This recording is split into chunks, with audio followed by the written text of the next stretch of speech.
Vadodara Savli police અને homeopathy medical કોલેજના વિદ્યાર્થીઓએ સરદાર વલ્લભભાઈ પટેલની જન્મજયંતિની ઉજવણીમાં રન ફોર યુનિટીનું આયોજન કરવામાં આવ્યું હતું અને એકતા અને અખંડિતતાનો સંદેશ આપ્યો હતો. આજ રોજ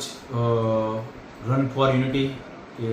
કાર્યક્રમનું આયોજન સાવલી પોલીસ વિસ્તારમાં કરવામાં આવેલ, જેમાં પોલીસના અધિકારી કર્મચારી ઉપરાંત જીઆરડી હોમગાર્ડના સભ્યો અને સાવલી ખાતેની હોમિયોપેથિક કોલેજના ડૉક્ટર્સ વિદ્યાર્થીઓ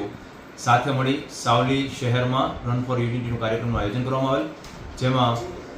આપણા માનનીય સરદાર વલ્લભભાઈ પટેલ સાહેબની જે વિચાર હતો એકતા અને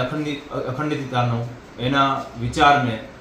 વાંચા મળે એ અનુસંધાને પબ્લિકમાં જાગૃતતા આવે એ માટે આજરોજ સાવલી પોલીસ વિસ્તાર ખાતે રન ફોર યુનિટી કાર્યક્રમનું આયોજન કરવામાં આવ્યું. અઝરુદ્દીન ચૌહાણ, દિવ્યાંગ ન્યૂઝ, સાવલી, વડોદરા.